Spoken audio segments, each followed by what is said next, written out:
ध्यानमूलं गुरुर्मुरति पूजामूलं गुरुः पदम् मन्त्रमूलं गुरुर्वाक्यम्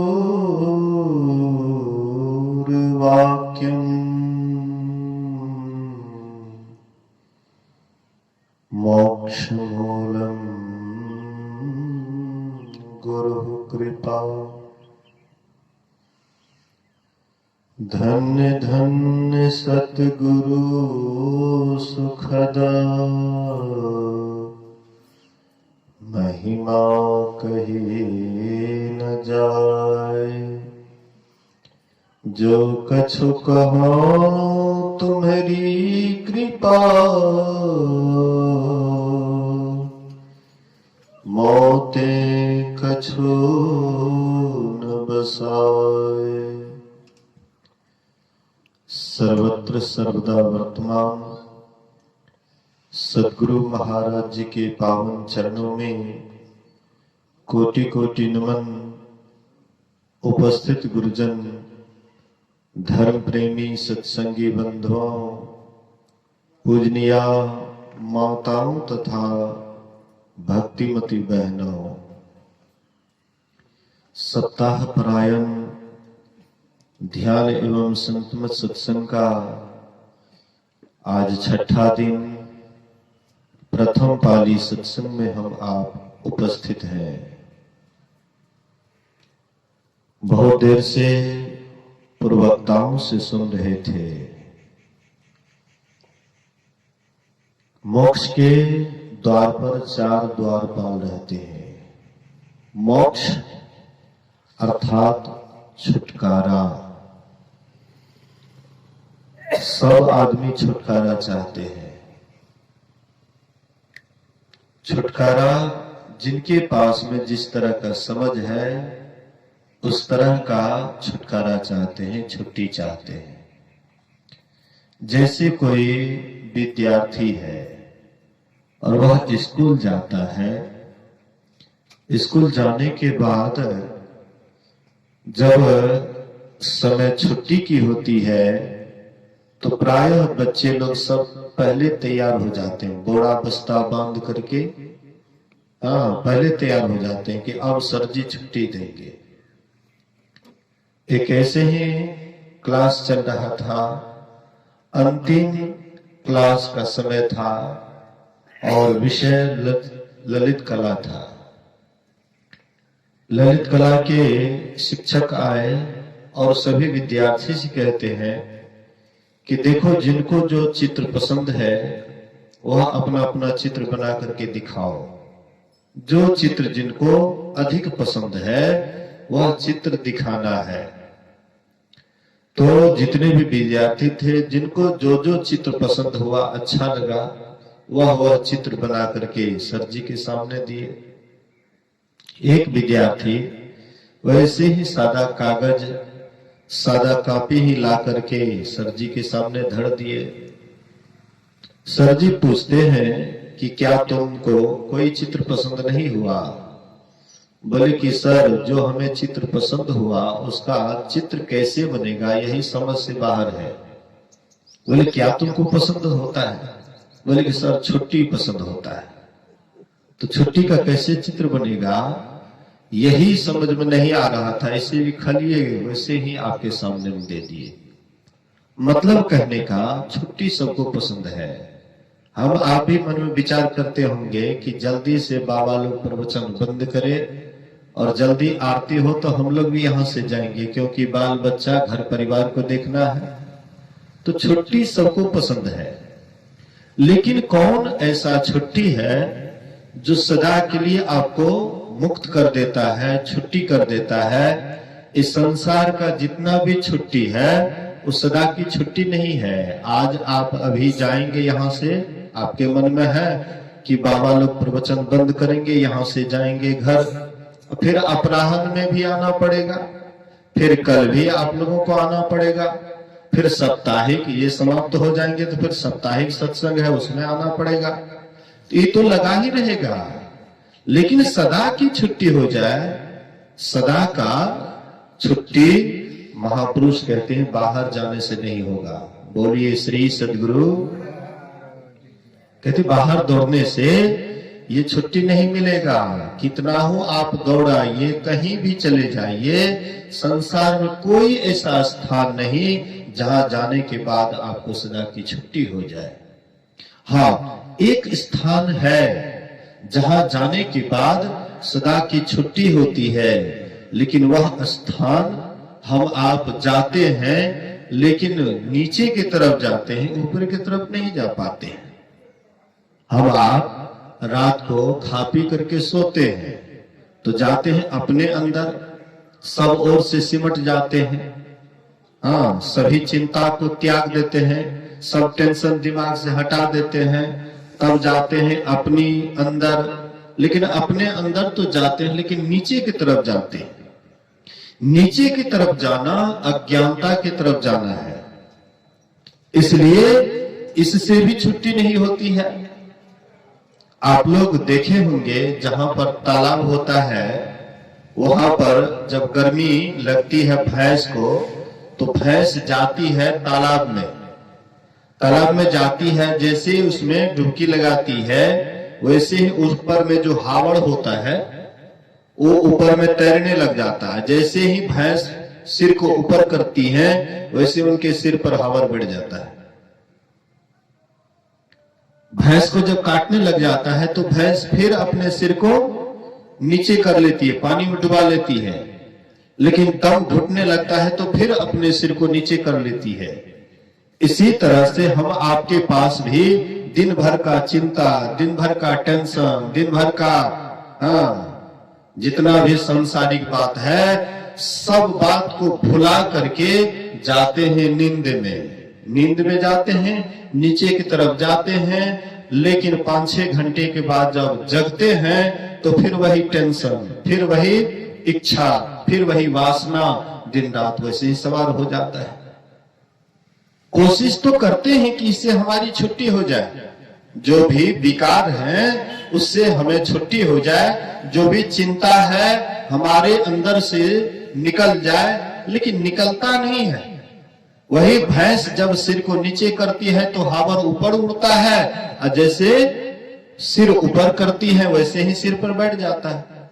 जब तक हम आप नींद में रहते हैं तब तक ये चिंता टेंशन ऊपर रहता है, और जैसे हम नींद से जगते हैं फिर वही टेंशन चिंता सवार हो जाता है। ये सदा के लिए समाप्त हो जाए, सदा की हमारी छुट्टी हो जाए। महापुरुष कहते बाहर जाने से, कहीं भी बाहर चले जाओगे कभी भी छुट्टी नहीं होगी। और जिनको भी छुट्टी मिला है आज तक भी, आप उदाहरण लीजिए महापुरुषों की, जिनको भी छुट्टी मिला है वो बाहर दौड़ने से नहीं मिला है। बाहर भरमी हो नहीं प्रभु पई हो, अभी अंतर्धसु हो। बाहर में भरमोगे ईश्वर परमात्मा नहीं मिलेगा। दौड़ने वाले बहुत दौड़ते हैं, कोऊ जात प्रयाग बनारस, कोऊ गया जगन्नाथ ही धावे, कोऊ मथुरा होए पंचतीरथ, दौड़ी ही दौड़ी जो द्वारिका आवे, असुंदर बीत गड़ियो घड़ माही सो, बाहर ढूंढत क्यों करी पावे। तुम्हारे भीतर में ही परमात्मा है, तुम बाहर कहां टटोल रहे हो, कहां बाहर में खोज रहे हो।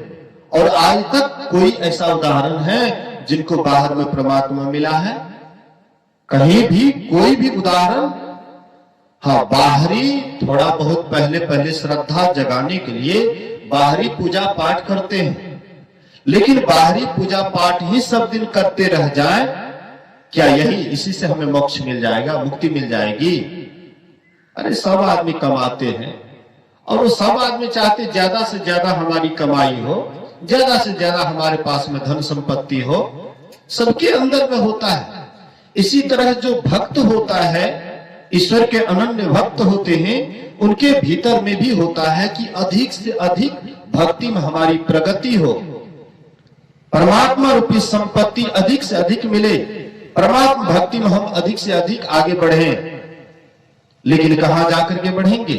उपनिषदकार कहते हैं पूजा कोटिंग समम स्त्रोतम, स्त्रोत कोटिंग समम जपः, जाप कोटिंग समम ध्यानम, ध्यान कोटि समो लयः।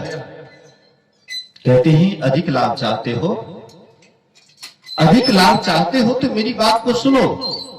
पूजा कोटिंग समम स्त्रोतम, अरे जब पूजा करते हो तो उसमें बहुत सामग्री की आवश्यकता पड़ती है।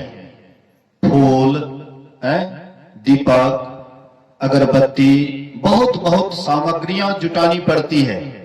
इसके लिए पैसे भी खर्च करना पड़ता है और तब हम किसी इष्ट के सामने में अपना पूजा अर्पण करते हैं। पूजा करते समय में आपका मन जब शांत रहा, एकांत रहा, मन आपका पूजा में ही लगा रहा, तो उस दिन आपका मन होता है, कहता है कि आज हमने पूजा बड़ा बढ़िया से किया, आज पूजा में बड़ा मन लगा। और जिस दिन हम आप पूजा करते हैं लेकिन मन जब शांत नहीं होता, एकाग्र नहीं होता है, मन में कोई और बात चलता है, तो मन में सोचते आह पूजा तो किए लेकिन मन नहीं लगा। तो पूजा में भी मन लगाना पड़ता है। संत महापुरुष कहते इससे भी अधिक मन लगता है स्तुति में, क्योंकि स्तुति में बाहरी कोई भी सामान इकट्ठा करना नहीं पड़ता है। धूप, दीप, अगरबत्ती वगैरह वगैरह कुछ भी जमा नहीं करना पड़ता है। केवल स्तुति के समय में हम जो शब्द बोलते हैं उसी पर ख्याल रखते हुए और मन को शांत स्थिर रखते हुए एक एक शब्द को समझते हुए उसमें गोता लगाते हैं, तो कहते उससे अधिक लाभ होता है, मन की एकाग्रता अधिक बढ़ती है। लेकिन हम लोग स्तुति तो करते हैं लेकिन हड़बड़ा करके करते हैं। सामने यहां पर स्तुति हो रहा था तो हमारे पास में सुभग बाबा उनके एक संगी गए थे। यहां पर बड़ा स्थिर ढंग से स्तुति हो रहा था, बड़ा लय से चल रहा था। 10 के बीच में तो स्तुति होता है तो लय से होता है प्रायः, क्योंकि 10 के बीच में थोड़ा मन इधर उधर नहीं भागता है। एक आदमी, 2 आदमी रहते हैं या बिना स्पीकर कर रहते हैं तो हड़बड़ा करके ले गोसे चटपट जी करे सा झटपट, जल्दी जल्दी समाप्त करना चाहते हैं, जल्दी स्तुति विनती से छुट्टी हो जाएगी, तो हड़बड़ा करके स्तुति किए।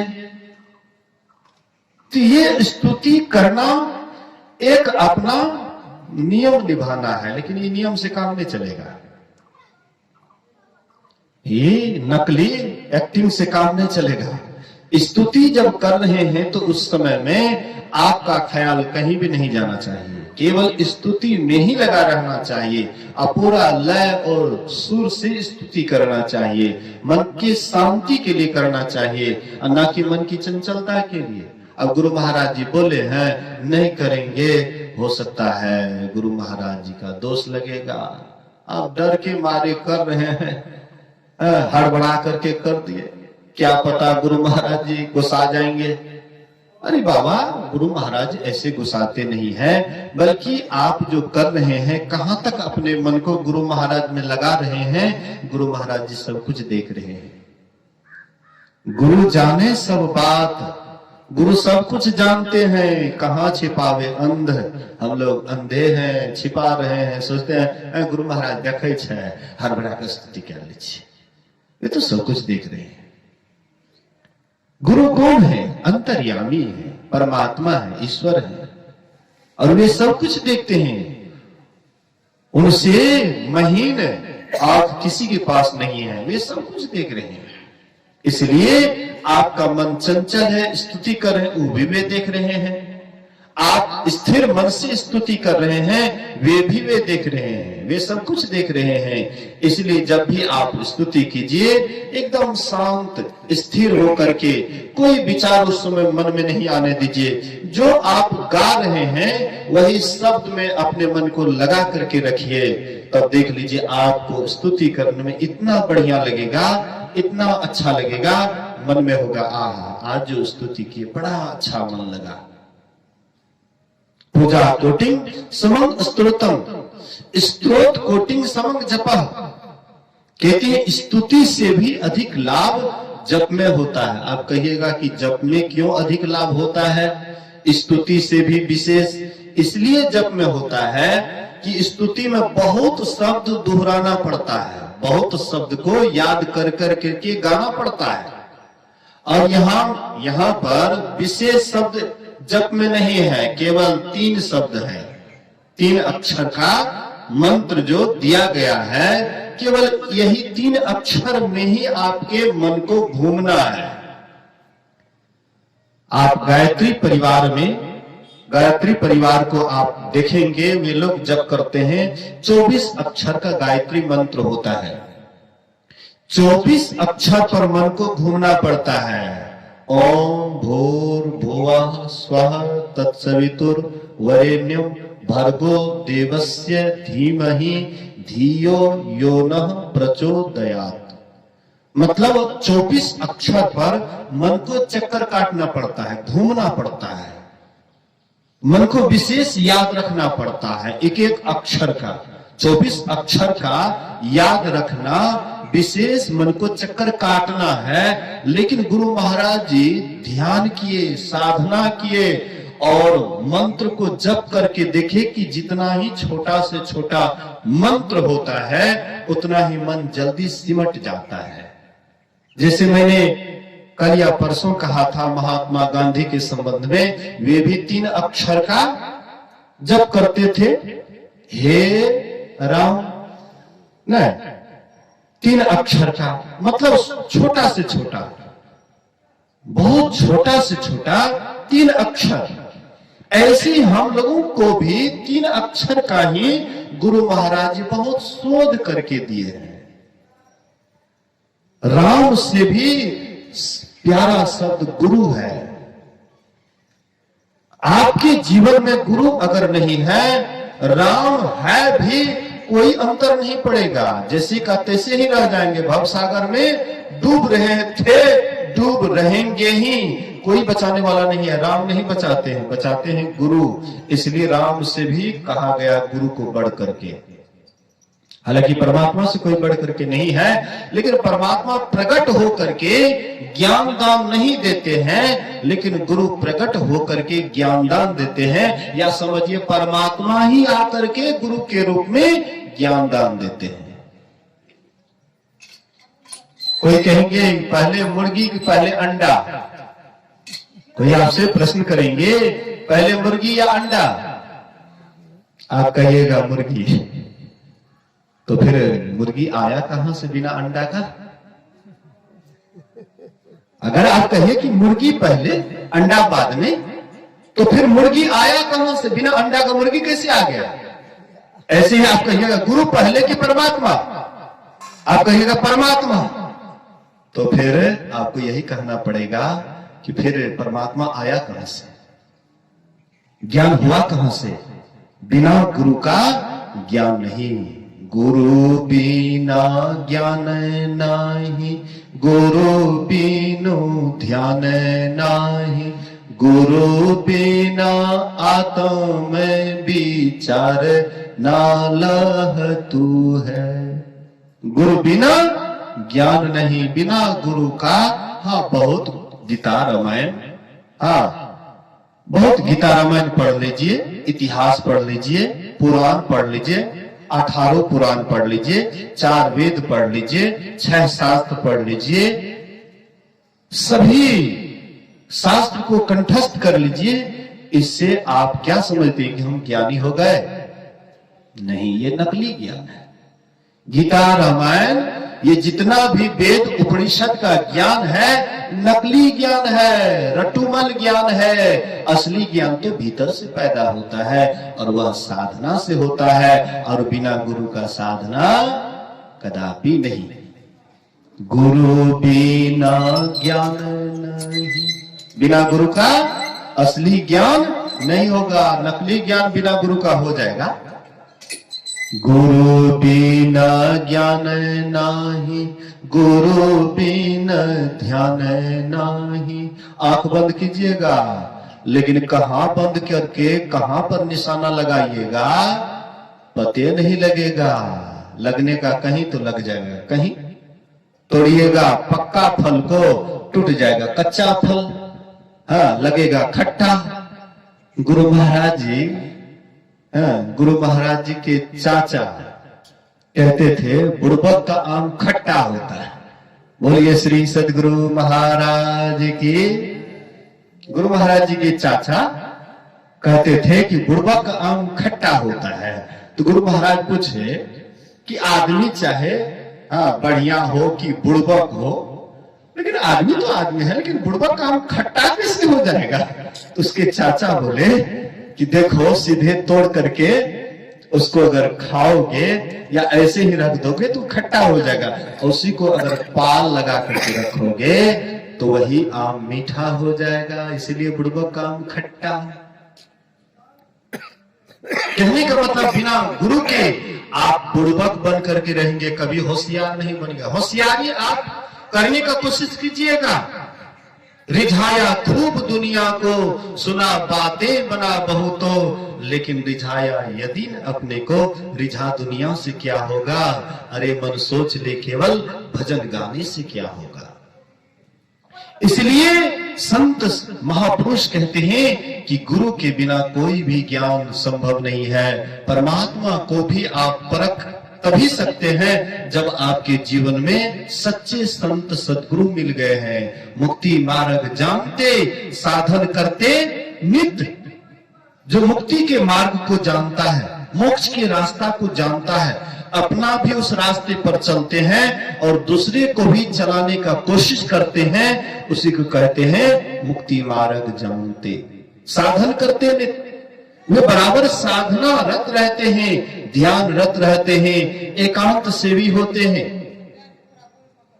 गुरु महाराज जी जहां भी अधिवेशन होता था तो गुरु महाराज जी एकांत में पहले झोपड़ी बनवा लेते थे, एकांत में निवास करते थे। आप बहुत जगह देखे होंगे। एक जगह तो दुश्मनों ने क्या किया, सोचा कि इनका जो है धीरे धीरे जय जयकार हो रहा है, न रहेगी बांस न बाजेगी बांसुरी, इसलिए इसी को समाप्त कर दो। तो झोपड़ी में ही आग लगा दिए, झोपड़ी में आग लगा दिए।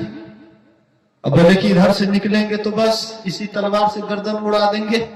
बेचारे हाथ जो उठाए हुए थे उठाए रह गए। अपने शिष्य के साथ गुरु महाराज निकल गए झोपड़ी से। कहने का मतलब है, कहने का आशय है कि संत महात्मा कहते हैं कि बिना गुरु का कोई भी काम नहीं चलता है। ईश्वर का प्रत्यक्ष ज्ञान देने वाले संत सद्गुरु होते हैं। इसलिए गुरु नाम सबसे प्यारा नाम है, सबसे अच्छा नाम है, सबसे सुंदर नाम है। जो गुरु को छोड़ करके राम को पुकारते हैं, ईश्वर को पुकारते हैं, वह तो दीपक को छोड़ करके अंधेरे में टटोलते हैं।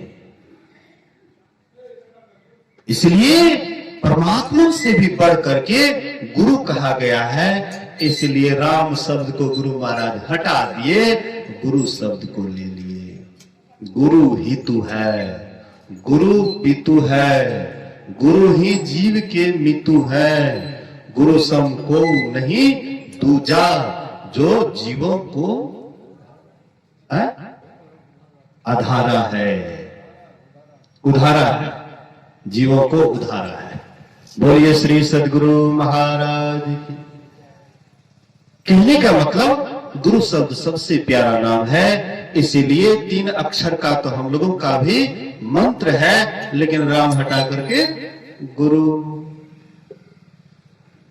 गुरु जाप जपन साचो तप, सकल काज सारणम।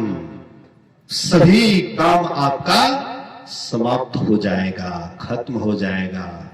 इसलिए गुरु जाप जपन, गुरु का जप करना है।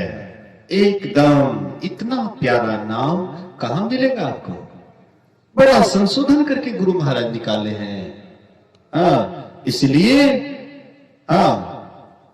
गुरु महाराज जी साधना किए, ध्यान किए और ये मंत्र को सिद्ध किए, सिद्ध करके हम लोगों के बीच में यह मंत्र दिए हैं। तो इस मंत्र का जप करेंगे एकदम एकाग्रता के साथ। और मैंने कहा भी था कि 3 तरह से जप किया जाता है, वाचिक, उपांशु, मानस। वाचिक जोर जोर से बोल करके, उपांशु ओठ हिलता है लेकिन अगल बगल के लोग सुनते नहीं हैं, उसको उपांशु कहते हैं। मानस जप सभी जपों का राजा है। ये ओठ भी नहीं हिलता है, ओठ न डोले जीभ न बोले, सुरति धरणी दृढ़ाई गह, कोई बिरला यही विधि नाम कहे। कोई बिरला ही इस विधि से मंत्र जपता है, कोई जानता भी नहीं है कि ये क्या कर रहे हैं, लेकिन भीतरे भीतर एकदम आनंद ले रहे हैं, आनंद लूट रहे हैं, भीतरे भीतर आनंद चल रहा है। लेकिन जो मनयोग पूर्वक जप करते हैं, महर्षि शाही स्वामी जी महाराज के एक सेवक थे जिनका नाम था शशि भूषण बाबा। गारहस्थ आश्रम में बाद में प्रवेश किए। एक ही अकेले भाई में था और उसको बैराग हुआ तो चले गए कुप्पा घाट आश्रम में और बाबा से बोले कि हम आपकी सेवा में रहना चाहते हैं। उस समय में खाने पीने की बड़ी दिक्कत थी। बाबा बोले कि हमको यहाँ खाने के लिए नहीं मिलता, तुमको यहाँ पर कैसे खिलाएंगे, जब भागो यहाँ से।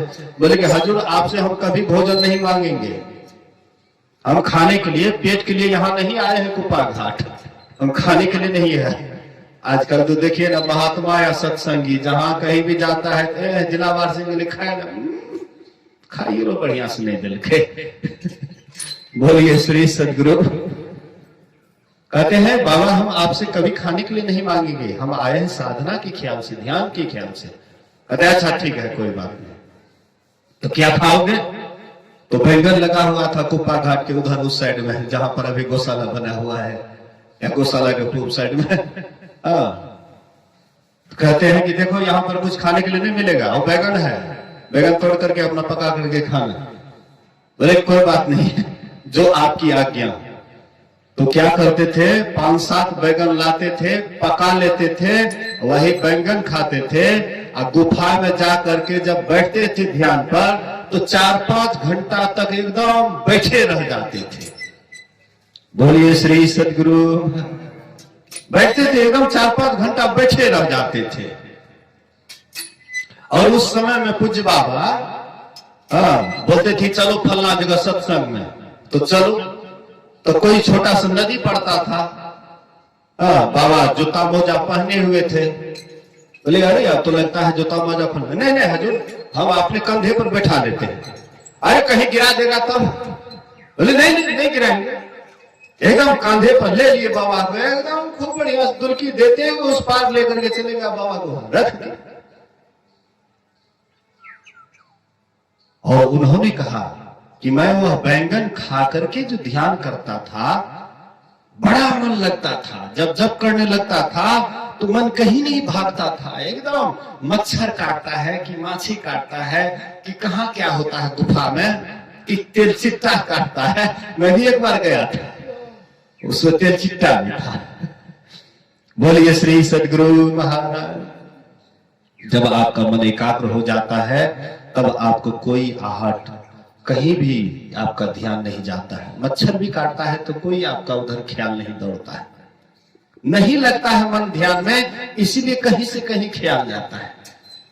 इसलिए कहते हैं जप कीजिए और पूरा मनयोग पूर्वक मानस ध्यान कीजिए, मनयोग पूर्वक।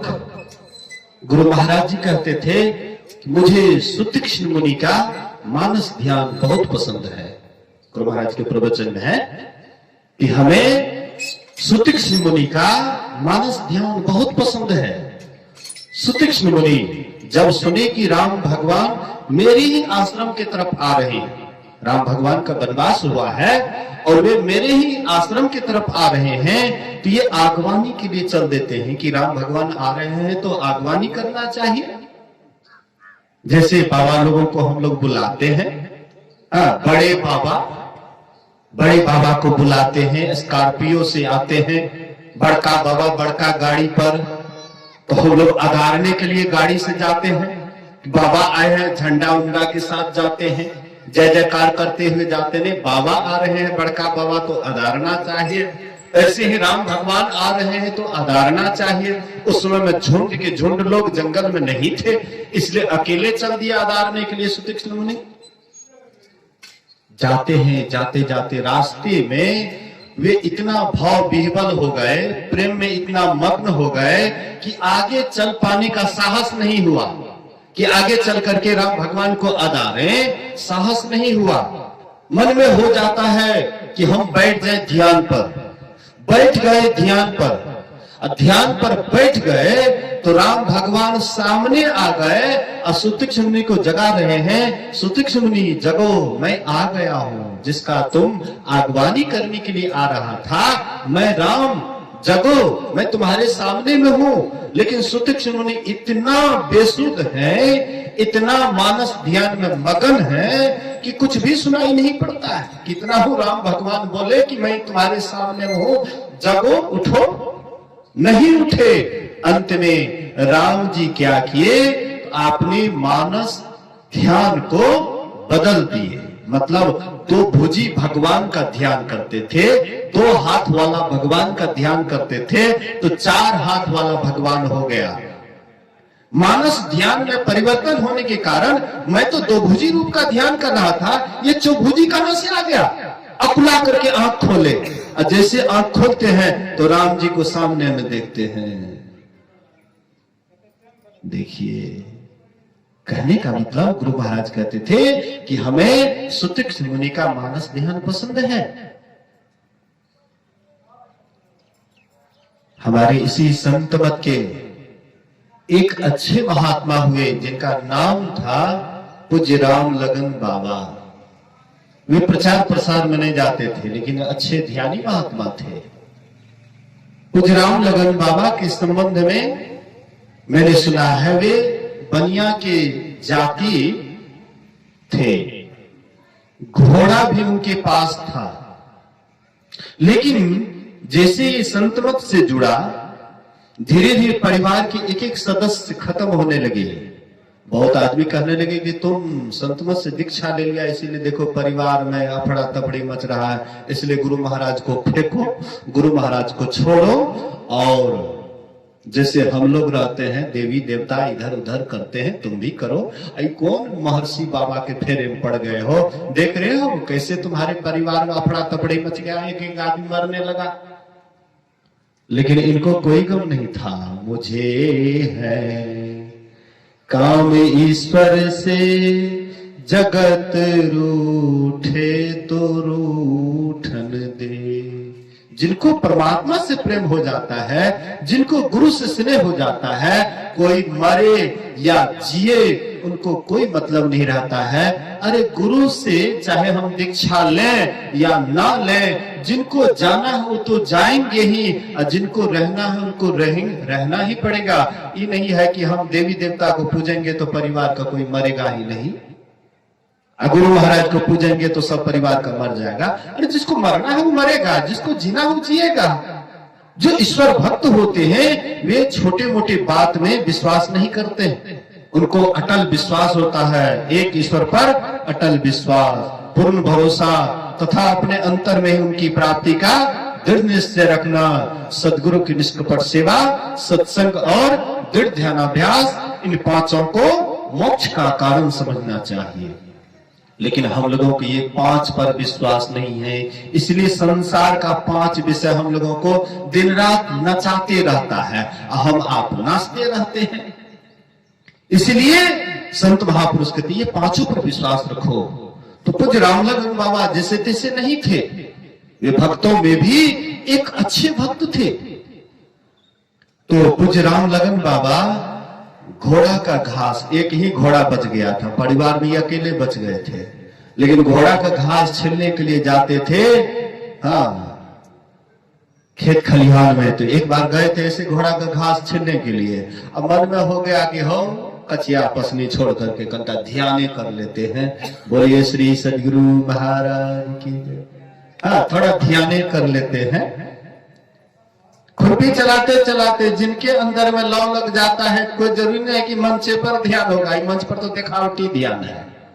हाँ, लोगों को दिखाते हैं हम महात्मा छे, हम ध्यान करे छे, ये दिखावटी ध्यान है। लेकिन जिनके अंदर में प्रेम हो जाता है, वो जगह को नहीं देखता है, बैठ गए वहीं पर। हाँ, वही एकदम बैठ गए, प्रेम लाओ, अब बैठ गए तो एकदम चले गए बेसुध, कोई खबर नहीं, कोई ख्याल नहीं। थोड़ी देर के बाद वहां से बैंड पार्टी गुजरा।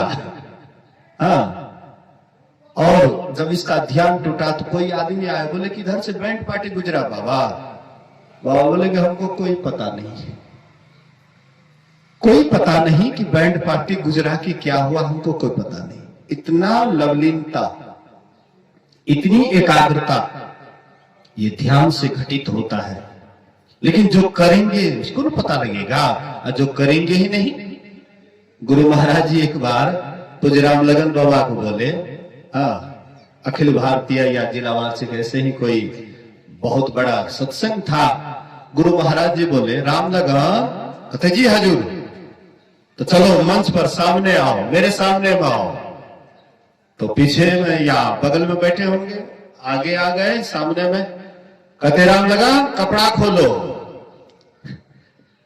ऊपर का कपड़ा खोल देते, कल के निचल का भी कपड़ा खोलो, पूरा खोलो। और गुरु महाराज बोले जिस तरह से द्वापर युग में भीष्म पितामह अखंड बाल ब्रह्मचारी हुए थे, इसी तरह से मेरा बेटा राम लगन इस कलयुग में उसी के तरह ये अखंड बाल ब्रह्मचारी है। देख लीजिए आप लोग, तो ऐसे थे। तो जो ध्यानी होते हैं, जिनके अंदर में ध्यान का लौ हो जाता है, ध्यान में जिसका मन लगने लग जाता है, धीरे धीरे बाहर से उसका मन हटने लग जाता है। बाहर से मन विषयों से हटने लग जाता है, अब परमात्मा की तरफ एकदम सटने लग जाता है। इसलिए संत महात्मा कहते जब कीजिए, जब भी कीजिए तो मनयोग पूर्वक कीजिए। वाचिक उपांशो मानस, उसके बाद मानस ध्यान कीजिए, फिर दृष्टियों की क्रिया कीजिए। आपके भीतर में परमात्मा की ज्योति जगेगी, परमात्मा का प्रकाश होगा। इस विश्वास से कभी मत डोलिए, आशा से मत डोल रे, अतों को पी मिलेंगे। इस आशा से कभी मत डोलिए कि हमारे अंदर में ज्योति जगेगी, परमात्मा मिलेंगे, इसी आशा से मत डोलिए। अगर आशा के गोद में बैठेंगे तो कभी न कभी आपके भीतर में वह ज्योति भी जगेगी और अंत में परमात्मा का भी दर्शन होगा। लेकिन आशा के गोद में नहीं बैठ करके अगर निराशा के गोद में बैठेंगे तो जो काम होने वाला भी होगा वह भी काम नहीं होगा। इसलिए हम लोगों को यह काम करते रहना है।